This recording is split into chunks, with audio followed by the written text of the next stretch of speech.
G20 की शानदार सफलता के बाद अब भारत में आयोजित हो रहा है P20 यानी पार्लियामेंट 20। इस सम्मेलन में G20 समिट में भाग लेने वाले सभी देशों की संसद के अध्यक्ष और उनके साथ आए सांसदों के प्रतिनिधिमंडल शामिल हैं। One earth, one family and one future के लक्ष्यों के साथ P20 सम्मेलन के दौरान भारत अपने सदियों पुराने लोकतांत्रिक इतिहास को दुनिया के सामने रखने वाला है। पहला सत्र agenda 2030 for SDGs showcasing achievements accelerating progress है, जो संयुक्त राष्ट्र द्वारा वर्ष 2030 तक सतत विकास लक्ष्यों पर आधारित है। और इस कार्यक्रम संसदीय सम्मेलन पे इसी पे हम फोकस करेंगे। मैं हूं आपके साथ दीक्षा Kohli. Namaskar, I'm Sheetal Rajput. The pre-summit P20 live event concluded at Yashobhoomi, as Diksha just mentioned. Tomorrow, Prime Minister Modi will inaugurate the main event, in which we have parliamentarians and delegates from all G20 countries participating and taking the G20 agenda further on the road to implementation. Sansad TV is bringing you non-stop coverage of this three-day event. We have our teams reporting from Ground Zero at Yashobhoomi, and an esteemed panel of guests and experts here in the studio to discuss different aspects of the 4 core areas that will be taken up at P20. With me in the studios here is Madam Vibha Dhawan. She's DG Terry. Madam Dhawan, welcome to Sansad TV. जी हाँ, बिल्कुल। इसके साथ zoom call से हमारे साथ connect हो रहे हैं नागेश कुमार जी, जो institute for studies in industrial development से हैं। इसी के साथ हमारे साथ शामिल हैं चंद्रभूषण जी, जो फाउंडर हैं और CEO हैं आई फॉरेस्ट के। आपका भी बहुत बहुत स्वागत है। जैसा कि बिल्कुल शीतल ने हमें बताया कि आज एक बड़ा दिन है, बड़ा अवसर है और यशोभूमि से सीधे हम आपको कवरेज दिखा रहे हैं। 3 दिन तक हम आपको ये लाइव कवरेज दिखाएंगे, ग्राउंड जीरो से सारी रिपोर्टिंग दिखाएंगे। तो चलिए सीधे ये रुख करते हैं यशोभूमि का, जो यशस्वी भारत का यशस्वी मंच है। हमारे साथ मौजूद है वहाँ हमारे रिपोर्टर टीपू से ज़रूर जानने की कोशिश करेंगे कि जो P20 से पहले प्रीसीडिंग इवेंट है इस समिट का, वो पूरा हो चुका है। टीपू, क्या कुछ टेक अवेज रहे इस इवेंट के, इस समिट के?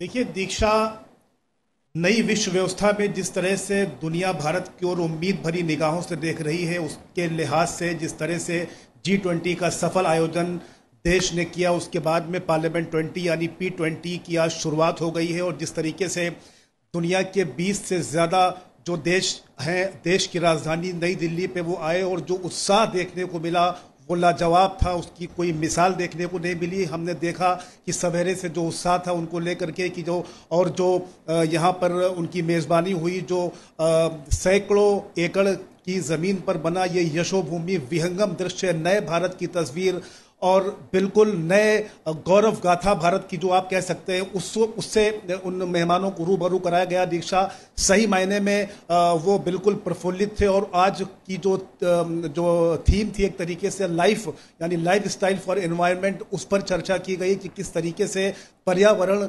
के अनुकूल जीवन शैली को बनाया जाए। क्योंकि आप देखिए कि जिस तरीके से जलवायु परिवर्तन लगातार दस्तक दे रहा है दुनिया में, उससे भारत भी अछूता नहीं है। इसको देखते हुए तमाम देश इसको तवज्जो दे रहे हैं। आप देखिए, कोई भी बड़ा अंतर्राष्ट्रीय इवेंट जब होता है तो उस पर यह गौर करने की बात होती है कि उसका शुभारंभ किस विषय को लेकर के हो रहा है, किस टॉपिक को लेकर के हो रहा है। तो यहाँ पर गौर करने की बात है कि लाइफ को पहले प्राथमिकता दी गई। ग्लासगो COP26 में जिस तरीके से देश के प्रधानमंत्री नरेंद्र मोदी ने पंचामृत मंत्र दे करके दुनिया को बताया था कि किस तरीके से हजारों साल पहले संस्कृति को हम पूरी दुनिया में आम कर सकते हैं, उसकी थीम और उसका कहीं ना कहीं रूट हमें यहाँ देखने को मिला।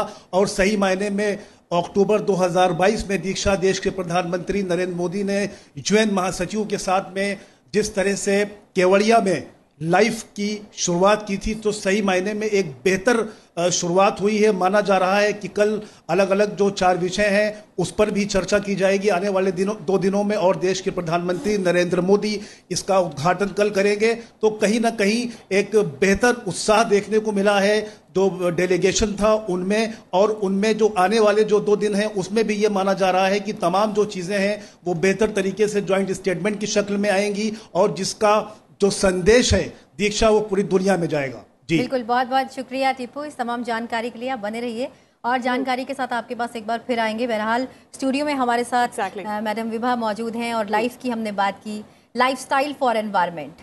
मैम, 2015 में एक शुरुआत होती है, एक शंखनाद होता है, हम कहते हैं कि पर्यावरण के लिए, प्रकृति के लिए हम एक कदम बढ़ाएंगे। बीच में कोविड आता है, हम कुछ रुक जाते हैं, जिंदगी पीछे चली जाती है। अब तक कितना हम इस लक्ष्य को प्राप्त कर पाए और आगे के उद्देश्य क्या है?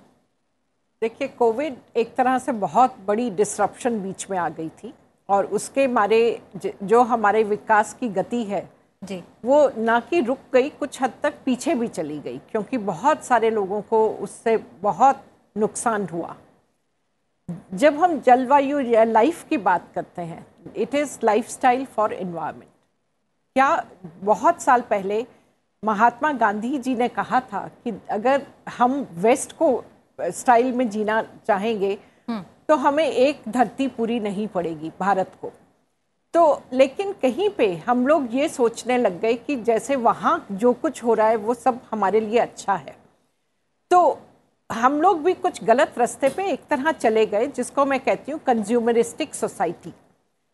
और लेकिन जो हमारी अपनी रूट्स हैं हिंदुस्तान में, वो हम लोग भारतवासी जो हैं वो देखते हैं कि हम कुछ भी बेकार नहीं करें। हर चीज़ का कुछ फेंका नहीं जाता था, एक के बाद एक उस चीज़ को हम इस्तेमाल करते रहते थे। खाना जैसी चीज़ तो एक तरह छोड़ना पाप होता था कि आपको पूरा खाना खाना है, जितना आपने लिया है, कुछ फेंकना नहीं है। जो कपड़े होते थे एक तरह से वो कोई बुरा नहीं मानता था, छोटे लोग पहन लेते थे, एक से हम दूसरी चीज़ बनाते थे।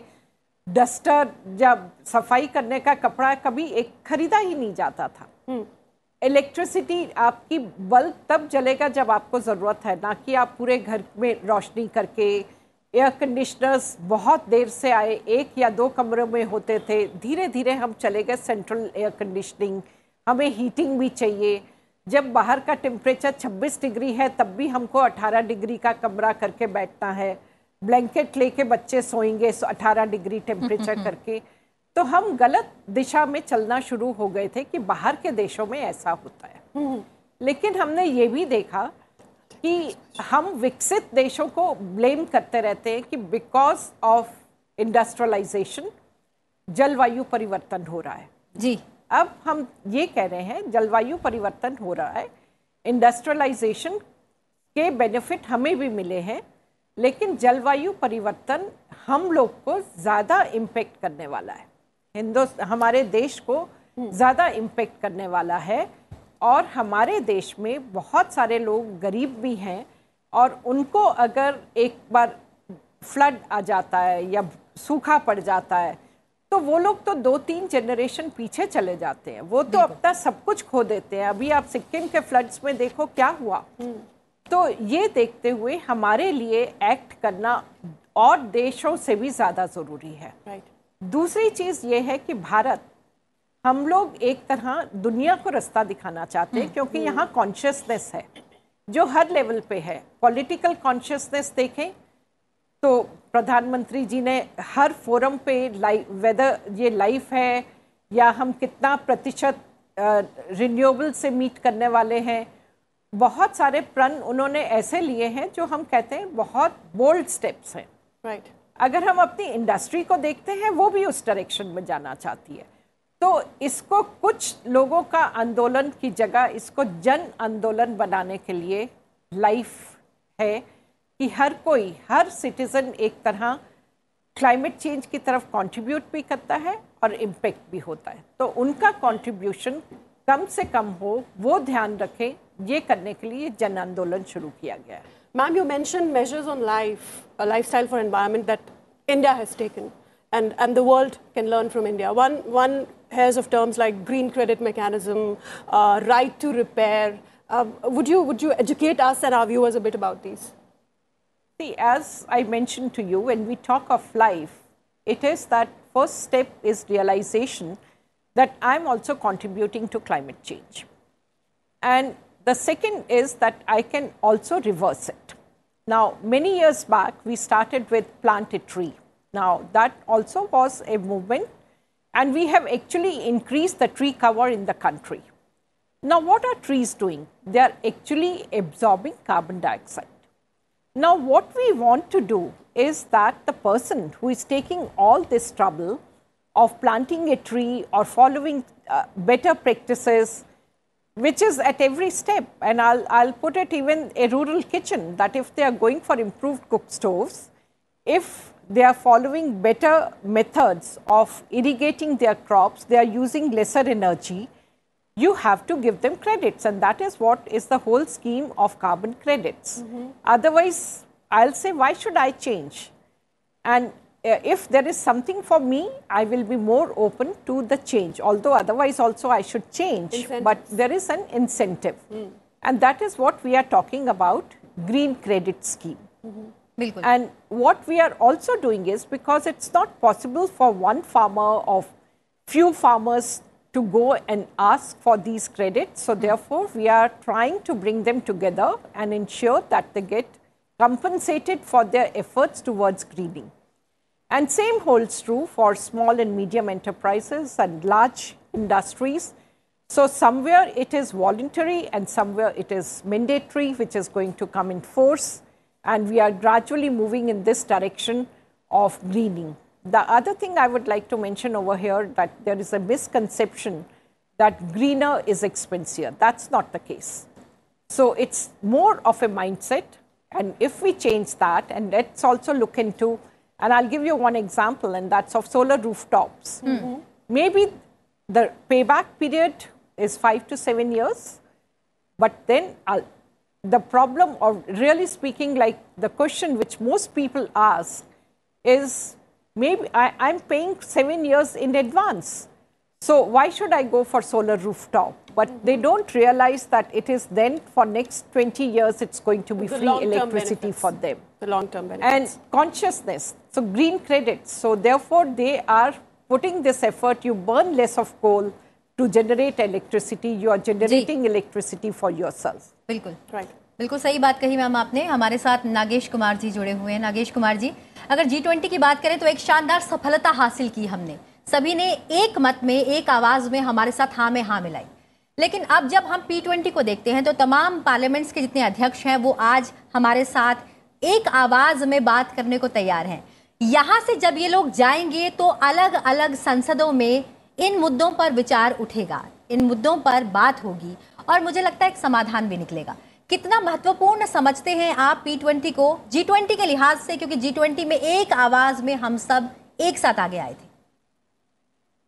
मुझे लगता है कि ये बहुत खास और इम्पोर्टेंट सम्मेलन है, क्योंकि इसमें जन प्रतिनिधि जो पार्लियामेंटेरियंस हैं वो भाग ले रहे हैं और वो जन प्रतिनिधि का इसमें सम्मिलित होना एक मैसेज बहुत दूर तक जाने वाली बात इससे होती है, क्योंकि जो लीडर्स हैं वो मिल चुके हैं पहले, लेकिन जो G20 में सबके जन भागीदारी का जो भारत ने एक इनिशिएटिव लिया है उसको कोने कोने तक पहुंचाने में जन प्रतिनिधियों का एक साथ बैठना बहुत ज़्यादा महत्वपूर्ण है मेरे ख्याल में।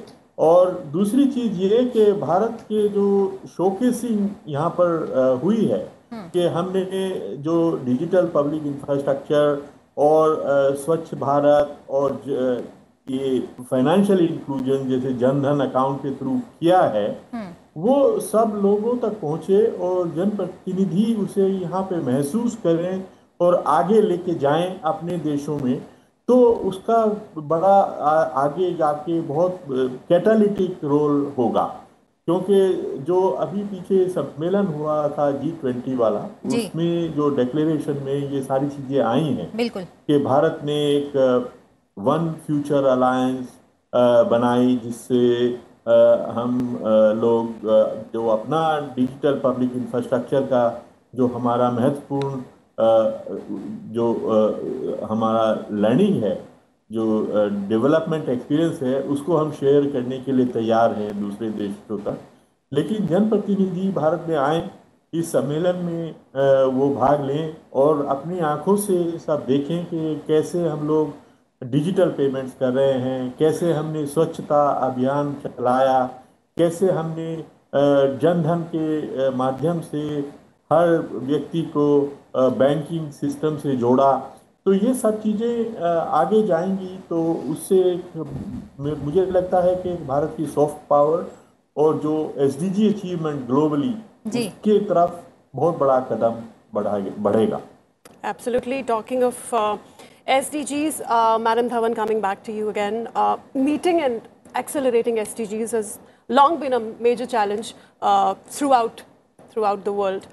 The current situations, the conflict situations that we see in areas around the world, whether it's Ukraine, Russia, or the current one, the most current and latest one in Israel, how do you see that impacting it?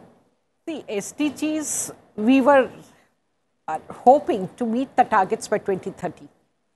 And after COVID, it is that we are lagging behind, and not lagging behind by a couple of years that we suffered from COVID. It's worse than that. Like 2030 deadline, or rather what we are saying is maybe we'll meet by 2065. So that kind of a thing. So therefore, it is not what you have lost in terms of time. So here also, because these wars, they have really speaking, I don't know what's going to happen, because with the Ukraine war, fertilizer became a big problem, and therefore our food basket at global level is going to suffer. Now with this war, and I'll say it's so inhuman that you're saying that there will be no food made available to millions of people. This is not the way. And it's going to have impact, long-term impacts in meeting the SDGs, which is very unfortunate, because I'll say perhaps a year back we never thought such a thing can even happen, because I always thought it's only in news and nothing is going to happen, and the new one came all of a sudden, and let's hope it doesn't get turned into a world war. So we have to be very sensitive. We're hoping it doesn't. Yeah, so it's really unfortunate, and SDGs,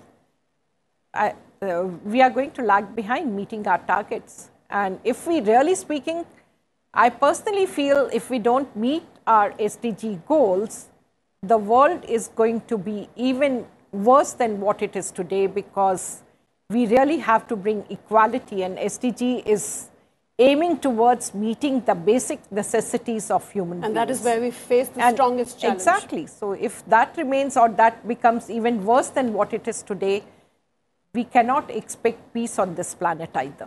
Absolutely. बहुत ज़रूरी है इस धरा के लिए काम करना, इस धरा के लिए कदम उठाना। और हमारे साथ जुड़े हुए हैं चंद्रभूषण जी। चंद्रभूषण जी, जब बात एनवायरनमेंट की हो रही है, बात लाइफ की हो रही है, और बात हम कह रहे हैं वन अर्थ की, तो हम देखते हैं कि तमाम चुनौतियां हैं, तमाम मुद्दे हैं, और उसे सुलझाने के लिए सभी देश एक साथ आए हैं, चाहे वो विकासशील देश हो, चाहे वो विकसित देश हो। लेकिन यहाँ चुनौती ये है कि विकासशील देशों के लिए ग्रीन फाइनेंस कैसे प्रावधान हो, ग्रीन फाइनेंस उन्हें कब मिले, किस तरीके से मिले, और उस पर वो काम किस तरीके से करें, ये एक बड़ी चुनौती है। देखिए, हर एक काम के लिए पैसे की जरूरत है। बिल्कुल। सस्टेनेबल डेवलपमेंट गोल के लिए में जितने भी जिस चीज में चर्चा हो रही है एसडीजी की, वो बहुत बड़ा इन्वेस्टमेंट उसके लिए चाहिए। चाहे आप एजुकेशन देख लें, हेल्थ केयर देख लें, पॉवर्टी देख लें, जो कि सोशल इंडिकेटर्स हैं एसडीजी के, या फिर आप एनर्जी ट्रांजिशन को देख लें, जो कि इस P20 का एक बहुत बड़ा एजेंडा है, और आप रिन्यूएबल एनर्जी की बात कर लें। तो जो रिसोर्स रिक्वायरमेंट है डेवलपिंग कंट्रीज के एसडीजी मीट करने के लिए, वो ट्रिलियंस ऑफ डॉलर्स में, एक छोटा अमाउंट नहीं है। और एक रीजन ये भी है लोग एसडीजी नहीं मीट कर पा रहे हैं, apart from the war we have in Ukraine, और जो अभी इजराइल और पैलेस्टाइन में हो रहा है, which is going to disrupt global economy, वो ये भी है कि पैसे नहीं है। डेवलपिंग कंट्रीज के पास बहुत रिसोर्स नहीं है हर एक एसडीजी के कंपोनेंट में इन्वेस्ट करने के लिए। तो हमारे पास ऑप्शंस क्या हैं? हमारे पास मल्टीपल ऑप्शन है। एक बहुत बड़ा ऑप्शन है कि ग्लोबल फाइनेंशियल सिस्टम को रिफॉर्म करना, एक बहुत बड़ा ऑप्शन है। और मैं आपको ये बताना चाहता हूं कि आज के समय ग्लोबल फाइनेंशियल सिस्टम है वो डेवलपिंग कंट्री को बहुत सपोर्टिव के लिए बहुत सपोर्टिव नहीं है। फॉर एग्जाम्पल, अगर आप एक गरीब देश हैं तो आपको ग्लोबल कैपिटल के लिए ज्यादा इंटरेस्ट पे करना पड़ता है। जी। अगर आप इंटरनेशनल बैंक से लोन लेना चाहते हैं, अगर आप अमीर हैं तो आपको इंश्योरेंस के लिए कम पैसा देना होता है, क्योंकि जो ग्लोबल फाइनेंशियल मार्केट है वो रिस्क रिवॉर्ड फ्रेमवर्क पे काम करता है। और ये क्यों किया जाता है कि जो गरीब है वो ज्यादा रिस्की है, तो पैसा नहीं लौटा पाएगा, जो कि इसके लिए कोई बहुत बड़ा there is not enough evidence to support it, but this is how the global financial market works. Right sir. G20 में इंडिया का जो बहुत बड़ा मुद्दा रहा है is to transform the global financial market, specially multilateral development banks को लेकर। वर्ल्ड बैंक किस तरह से पैसा दे, how should the cost of capital be made affordable developing countries के लिए, जो कि बहुत महंगा है आज के दिन में। How do we increase investments in developing countries, किस तरह से हम डेवलपिंग कंट्रीज में इन्वेस्टमेंट को बढ़ाएं, क्योंकि देखिए ये अज्यूम करना कि डेवलप्ड कंट्रीज आपको पैसा ऐसे ही दे देगा, ये पॉसिबल नहीं है। जो कि बहुत बड़ा डिमांड है कि डेवलप्ड कंट्री को ग्रांट देना चाहिए डेवलपिंग कंट्री को, हिस्टोरिकली ये कभी नहीं हुआ है और ना ही हमें एक्सपेक्ट करना चाहिए। Right sir. But we should expect investment, जो कि बहुत बड़ा सपोर्ट होगा, investment in infrastructure, investment in energy, investment in social support system, हमें इन्वेस्टमेंट की जरूरत होगी, but at a cost which is reasonable. आज के दिन में global cost of financing is very high, तो एक ये वो रहा। दूसरा, how do we energise private sector. सरकार के पास ही पैसा नहीं है, प्राइवेट सेक्टर के पास भी बहुत पैसा है, और उसके लिए हर एक देश को अपने जो रूल्स एंड रेगुलेशंस हैं उनको इंप्रूव करने की जरूरत है, so private sector can invest. तो हमारे पास ऑप्शंस हैं to get investment, but investment is going to be a very important component of meeting all the SDG goals. Right. That was the investment in the financial part. Madam, gender equality is top of the SDG list. How long is that road, or where do you see the world standing, particularly the global south? Well, we are talking about gender equality, I should say, for many years. It is improving in India and in many other countries as well, but I'll say we have to go a long way. The problem is that when we talk of climate change or otherwise, it's the woman who suffers the most. What is happening, like if we look at even the sensitive, the eco-fragile areas or even our hilly terrain, it's the men who usually go out, or they come to the cities in search of job. So who is left over there? It's the women. They have to go long distances to fetch water, collect wood, face indoor air pollution, and then ultimately it is that they don't have any time left to devote to their families or educate them. They neither have the resources or financial resources, nor they have the time. And therefore they suffer generation after generation because of the changing climate. They have to go long distances because water is not available, so they are the one who are suffering even today. Now, what one is trying to do is that how do we bring them so that they are also part of the decision making? Of course, in India, I should say we have done remarkable work in terms of ensuring that they are part of the panchayat system as well. So they have a voice to be heard. And of course, we started with that they were the voice, but the decisions were of their husbands or father-in-law. But over a period of time, they have overcome that and they have started speaking their language. And that's how the improvement at the village level has started taking place, because their interest, and they immediately they would like to invest in infrastructure, in education, and for making their daily requirements. So which is a positive step. And over there, I would like to say that even let's look at the farm sector. While it's largely done by the women folks, the farm machinery is not at all women friendly. It's so heavy. So therefore, let's not talk only at the government level. Let's also talk in terms of what are we doing for them and at every level, so that their life is simplified and they can live comfortably.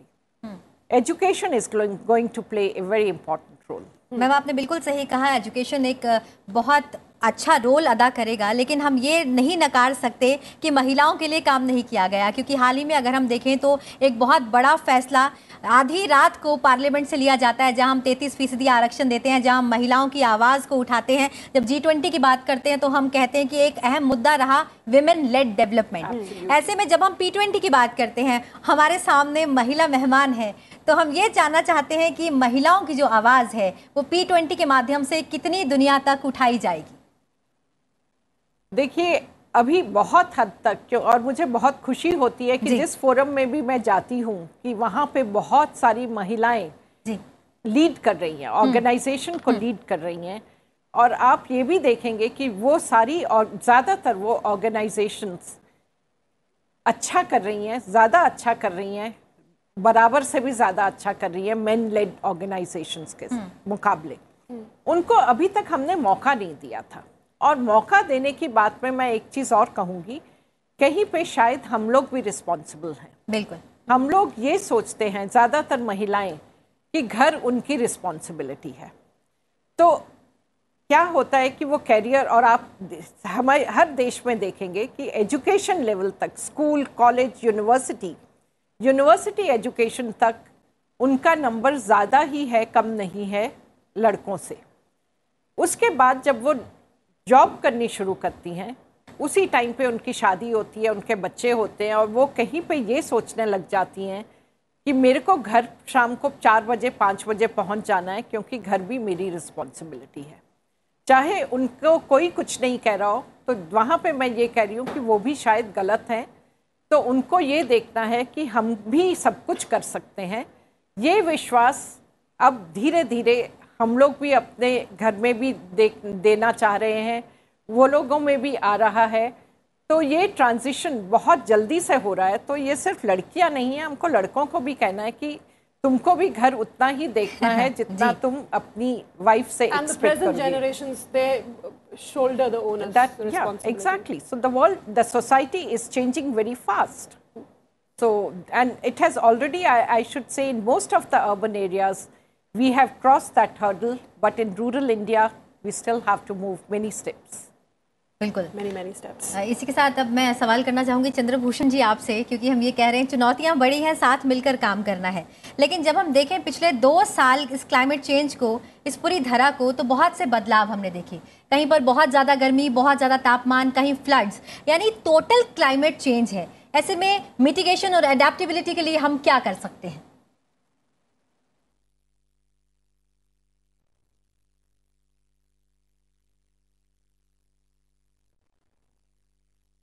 I think we're not connected. Chandrabhushan जी आपसे हम दरख्वास्त करेंगे, आप unmute करके अपना जवाब दें। तो मिटिगेशन के लिए, जिसका मतलब है कि हम किस तरह से कार्बन डाइऑक्साइड के उत्सर्जन को कम करें, टेक्नोलॉजी इशू नहीं है जी। आज के दिन में हमारे पास बिजली का उत्पादन करने के लिए रिन्यूएबल एनर्जी है, सोलर और विंड एनर्जी है, बैटरी टेक्नोलॉजी है जो कि रिन्यूएबल एनर्जी को 24 घंटा इस्तेमाल करने में हमें सहायता देगा। तो जहां तक बिजली का सवाल है, हमारे पास टेक्नोलॉजी है। और भारत को देख लीजिए, हम आज के दिन में 150 गीगावाट, इसका मतलब 1,50,000 मेगावाट रिन्यूएबल एनर्जी इंस्टॉल अगले कुछ महीनों में हम कंप्लीट कर लेंगे। और इसको मैं आपको थोड़ा कंपैरिजन दूंगा कि साल 2000 में पूरे देश की इंस्टॉल्ड कैपेसिटी 1.5 लाख मेगावाट थी, और आज के दिन में हमारे पास रिन्यूएबल एनर्जी 1.5 लाख मेगावाट है। तो जो रिन्यूएबल एनर्जी का जो ग्रोथ हुआ है वो एक्सपोनेंशियल हुआ है हमारे देश में, दुनिया में भी एक्सपोनेंशियल ग्रोथ हो रहा है। इनफैक्ट G20 का एक बहुत बड़ा जो डिसीजन है वो ये है कि हम किस तरह से रिन्यूएबल एनर्जी को 3 गुना करें 2030 तक, जो कि बहुत एम्बिशियस गोल है। भारत का अपना गोल है 500 गीगावाट का। तो टेक्नोलॉजी जो है वो आज के दिन में अवेलेबल है, हमें इन्वेस्ट करने की जरूरत है। जो सबसे बड़ा मुद्दा है वो ये है कि किस तरह से जो फॉसिल फ्यूल इकोनॉमी, कोयले को देख लें, हमारे देश में कोई 50 ऐसे डिस्ट्रिक्ट हैं जो कि कोयले पे डिपेंड हैं। आप उड़ीसा, झारखंड, छत्तीसगढ़ को देख लें। आप जब कोयला कम करेंगे तो उन डिस्ट्रिक्टों को आप क्या देंगे, वहां पे नौकरी कैसी होगी? वहां पे इंडस्ट्रीज क्या होंगे, स्टील की फैक्ट्रियां कैसे लगेंगी और सीमेंट कैसे बनेगा, ये सबसे बड़ा चैलेंज है। तो जो ट्रांजिशन में जो जस्ट एस्पेक्ट है, जस्ट ट्रांजिशन की जो बात करते हैं, वो मिटिगेशन का बहुत बड़ा चैलेंजिंग एस्पेक्ट है जिसको देखने की जरूरत है। मुझे बहुत खुशी है कि G20 कम्युनिके में जो लीडर्स की जो कम्युनिकेशन आई है उसमें जस्ट ट्रांजिशन और जस्ट एनर्जी ट्रांजिशन को बड़ा प्रोमिनेंटली डिस्कस किया गया है। जहां तक एडेप्टेशन का सवाल है, विभा जी ने सिक्किम के बारे में बताया जी। हमें अब क्लाइमेट चेंज इंपैक्ट असेसमेंट करने की जरूरत है हर एक प्रोजेक्ट में। अब तक हम इन्वायरमेंटल इंपैक्ट असेसमेंट करते आए हैं, हमारे पर्यावरण मंत्रालय में प्रोसीजर है कि आपको इन्वायरमेंट क्लियरेंस लेना होगा प्रोजेक्ट बनाने के पहले, लेकिन अब तक हम क्लाइमेट चेंज इंपैक्ट को उसमें इंक्लूड नहीं करते थे।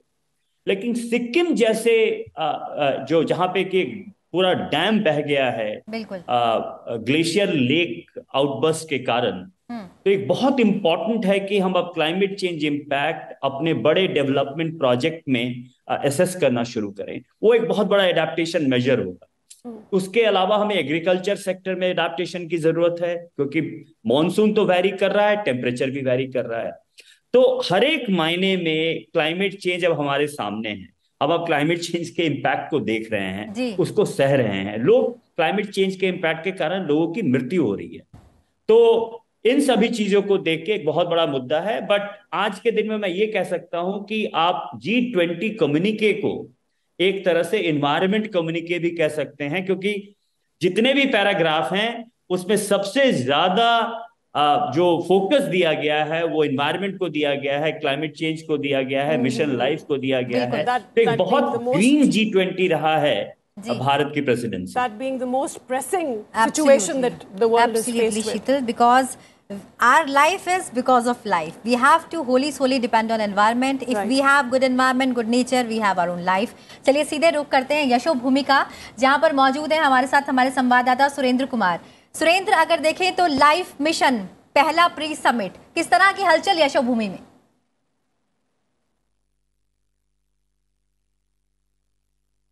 देखिए, सबसे पहले मैं आपको बता दूं, भारत जो है पर्यावरण के जिस तरह का भारत की कदम लगातार उठाता रहा है उसको सभी देशों ने स्वीकार किया है। अगर अतिशयोक्ति ना हो तो मैं ये कहना चाहूंगा, भारत ग्लोबल साउथ का लीडर बन के उभरा है। दुनिया का कोई ऐसा मंच नहीं है जहां भारत को प्रमुखता से नहीं देखा जा रहा। ऐसा ही आज भी हुआ। आज भी सभी देशों ने भारत के इस कदम के बारे में अपनी अपनी राय रखी और सबने इसको अप्रिशिएट किया और उसके साथ कदम ताल करने को सभी देश तैयार हैं। भारत जिस तरह से पर्यावरण को लेके, पर्यावरण हमारे यहाँ देश में पूजा जाता है, हर चीज में हम लोग, चाहे पेड़ हो, पवन हो, चाहे जल हो, हम हर चीज की पूजा करते हैं। पर्यावरण हमारे जीवन शैली का अनमोल हिस्सा शुरू से रहा है। ऐसे में आज जब हम लाइफ की बात कर रहे हैं, ये दुनिया को दिखाना चाह रहे हैं कि दुनिया ये चीज समझे कि भारत पर्यावरण को लेकर दुनिया का एकमात्र ऐसा देश है जो लगातार ठोस कदम उठा रहा है। कार्बन एमिशन की बात हो तो लगातार उसको कम करने के लिए कदम उठाए जा रहे हैं। दुनिया का सबसे बड़ा सोलर प्लांट की बात करें तो वो भारत में है, पवन ऊर्जा की बात करें तो भारत इसमें अग्रणी है, ई व्हीकल्स की बात करें तो भारत तेजी से लगातार तरक्की कर रहा है। चारों तरफ एक ही चीज निकल के आ रही कि किस तरह से कार्बन एमिशन को कम किया जाए। भारत अपने लक्ष्यों को लेके बड़ा सजग है। प्रधानमंत्री मोदी की लीडरशिप में भारत लगातार उन कदमों पे बढ़ता जा रहा है जिनको पर्यावरण से जोड़ा जाता है। चाहे ग्लेशियर पिघलने की बात हो, अभी हमारे गेस्ट बता रहे थे सिक्किम में भी हुआ, तो ये लगातार चीजें हम देख रहे हैं। हिमाचल के भी हादसे को हमने देखा, इससे पहले उत्तराखंड में भी देखा। देखिए ये पर्यावरण की जो बात है हम लगातार सालों से करते आ रहे हैं, लेकिन देखिए विकास की अंधी दौड़ में उस चीज का हिस्सा भारत, क्या कहें, दुनिया के हर वो देश बनते जा रहे हैं क्योंकि हर एक को डेवलपमेंट करना है, लेकिन डेवलपमेंट किस लिहाज पे करना है ये इंपॉर्टेंट होता है। सतत विकास लक्ष्य ये हमारा एक बहुत बड़ा एजेंडा है लगातार विकास के मार्ग पे आगे बढ़ने के लिए, और यही आज सब कुछ हुआ। प्रधानमंत्री मोदी की लीडरशिप में जिस तरह से G20 समिट हुआ उसमें सभी देशों ने प्रधानमंत्री मोदी का माना भी उनके कदमों को। आज सेम उसी चीज को स्पीकर ने जिस तरह से ऑनरेबल स्पीकर ने बोला है, सभी देशों ने उस बात को सहमति भी जताई है कि हम लाइफ को लेके एक मत होंगे और दुनिया में ये दिखा देंगे कि G20 के बाद P20 भी अपनी एक ताकत रखता है और पार्लियामेंट की इस चीज को लेके बड़ी अहम भूमिका होने जा रही है। Thank you for those updates and that analysis. Madam, again, talking about climate resilience, you mentioned natural calamities, we spoke about Sikkim. What are other means and ways to be climatically resilient, and how India can show the way to the world, or world can show India the way? Well, we are discussing about various technologies which are available today. Right. And we are talking about electric vehicles, which are becoming very popular in our country. We are talking about solar rooftops, and many people, they have already installed. We are talking about solar pumps, which are being made available to the farmers. So these are the steps towards how do we reduce emissions. Now, coming to that, whatever we do, it's going to take a while before we can see its impacts. And it's already the climate change, the uglier face of climate change is in front of us.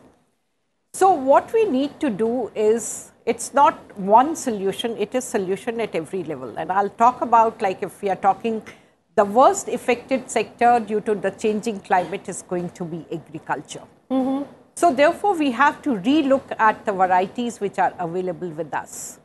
When the Green Revolution started, our entire emphasis was how do we produce more. So it was the the photosynthesis, the food that the plant has made, that should go towards the grain.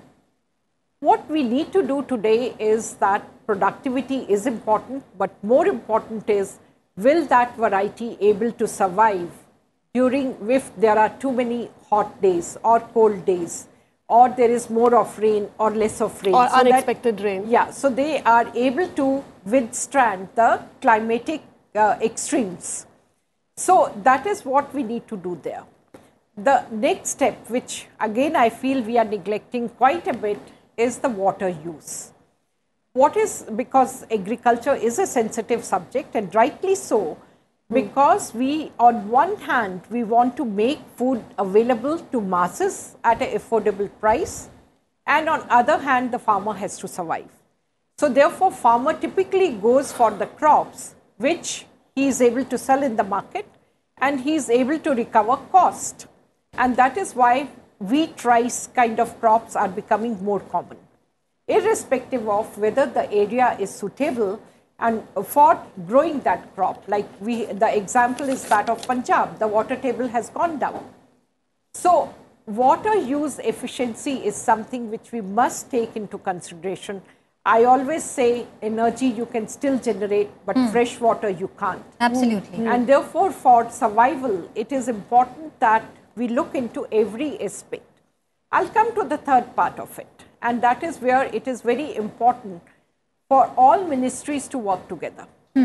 We are talking like come November and the Delhi climate pollution levels are extremely high. Exactly. Now, what is the reason for that? So one of the main reasons is that we looked in isolation, that let's postpone sowing of paddy to June so that we don't use water.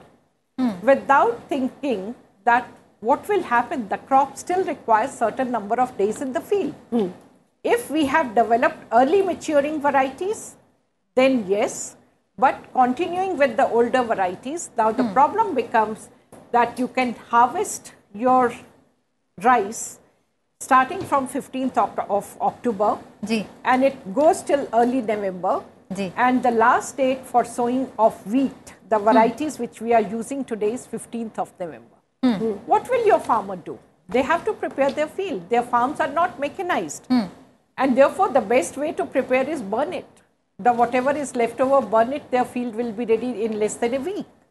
So if, and then we are not working with Ministry of Health, because why can't, as government, we provide them with farm mechanization so that they don't have to burn. Absolutely. We are not taking into consideration the health impact on each one of us. So that is where we all have to work together, and we have to find solutions which are for better lifestyles for each one of us. Absolutely. Better lifestyle बहुत ज़रूरी है. हमारे साथ नागेश कुमार जी जुड़े हुए हैं. Nagesh Kumar ji, sector कोई भी हो, लेकिन बहुत ज़रूरी है जीवन में 3 R को अपनाना: रिड्यूस, रीयूज, रिसाइकल. 20 अक्टूबर 2022 को मिशन लाइफ की शुरुआत हुई. क्या लगता है अब तक हम ये 3 R क्या अपने जीवन में अपना पाए हैं? कितने ज़रूरी हैं इन्हें अपनाना, और क्या देखते हैं आप इसका भविष्य, अगर मैं भारत के परिप्रेक्ष्य से पूछूं? मैं तो ये कहना चाहूंगा कि जैसे विभा जी ने पहले कहा था जी कि हमारे तो लाइफस्टाइल में रिसाइकलिंग जी। बहुत पहले से है। अब जैसे हमारे घरों से आके कुछ लोग रद्दी कलेक्ट करते हैं, जी पेपर कलेक्ट करते हैं, अब जी। वो बहुत पहले से चला आ रहा है। हाँ तो वो सारा पेपर इकट्ठा होके पेपर मिल्स में जाता था हाँ। और उससे रिसाइकल्ड पेपर हम बनाते रहे हैं।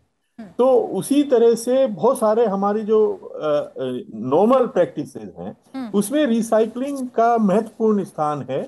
और ये बहुत अच्छी बात है कि इस जो हमारे रिसाइकलिंग की जो प्रैक्टिस है या सस्टेनेबल लाइफ स्टाइल की जो प्रैक्टिसेस हैं उसको प्रधानमंत्री ने ये लाइफ स्टाइल फॉर एनवायरनमेंट का नाम दे के उसे और ज्यादा बढ़ाने की कोशिश की है। और इसका प्रभाव फिर सब लोगों के जीवन पर उनके जो जीवनचर्या है और बिहेवियर है उस पर बहुत पड़ेगा।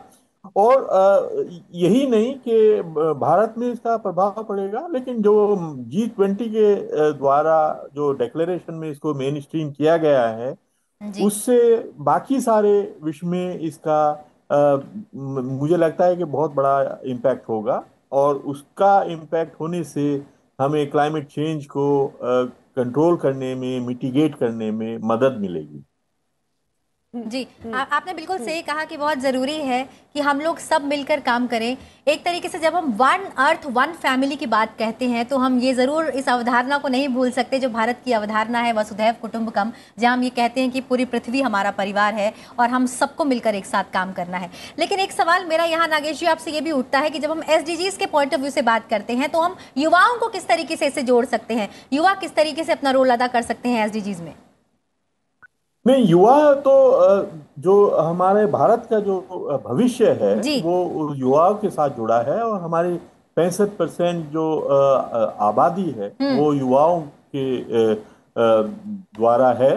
तो इसका मुझे लगता है कि युवाओं को बहुत बड़ा एक रोल प्ले करना है अगले आने वाले 20-25 सालों में, जिसमें हमारे जो जीवन शैली है उसको लाइफ स्टाइल फॉर एनवायरनमेंट बने। तो युवा उसमें बहुत बड़ा रोल अदा करेंगे। और दूसरे जो स्टार्टअप्स इकोसिस्टम है Exactly. उसमें आप देख रहे हैं कि कितना जल्दी से, कितनी गति के साथ ये युवा अपने नए नए रोजगार के अवसर पैदा कर रहे हैं और नए नए प्रोडक्ट्स और जो जो हमारे चैलेंजिंग जो इश्यूज हैं सोशल और इकोनॉमिक उनको हैंडल करने की कोशिश कर रहे हैं नए प्रोडक्ट्स और नई सर्विसेज लाकर। तो ये युवाओं का रोल बहुत महत्वपूर्ण रहने वाला है भारत में और सारे देशों में। और जो नई जो टेक्नोलॉजी आ रही है इंडस्ट्री 4.0 या इंडस्ट्री रिवोल्यूशन 4.0 उसमें सबसे ज़्यादा रोल जो नई पीढ़ी का होगा, क्योंकि उसमें एक बहुत ज़्यादा स्किल इंटेंसिव है ये नई टेक्नोलॉजी।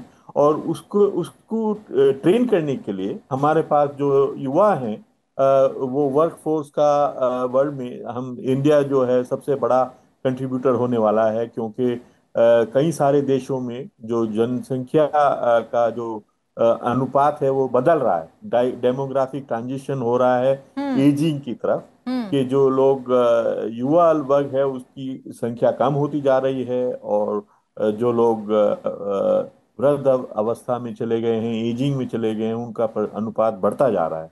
भारत में ये अभी 20-25 साल और ज़्यादा हमारे पास युवाओं का अनुपात बढ़ेगा। और इस कारण से भारत का जो एक भविष्य है जी वो नई टेक्नोलॉजी में, नई स्किल इंटेंसिव ऑक्यूपेशंस में अपना जो अनुदान है वो कंट्रीब्यूशन बढ़ाने में इसकी सहायता होगी। All right. Ma'am, another interesting aspect to this entire, this event and whatever is happening has been the inclusion of African Union, into the group. What do you think would be the fresher challenges that the group would encounter, considering that these are the countries which are the poorest, some of the poorest countries, some of the most underdeveloped countries, the African countries are? Well, it's a very, very positive step that African countries were introduced into the G20.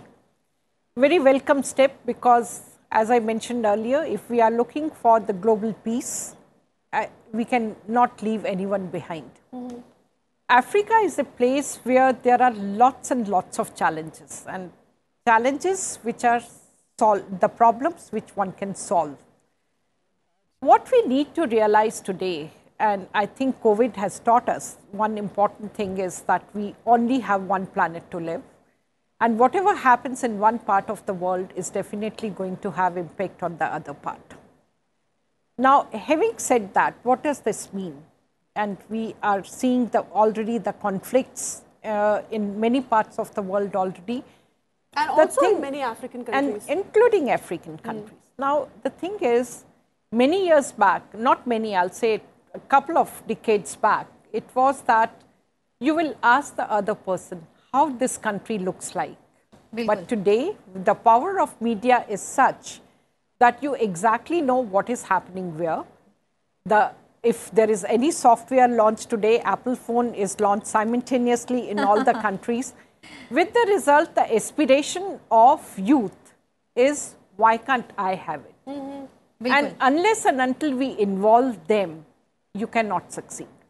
The other thing, and I'll say both for Africa and India and many other developing countries, is we are hardworking, intelligent, innovative youth in these countries. That is where the new innovations are going to come from. These are the emerging markets. And therefore, including them becomes extremely important.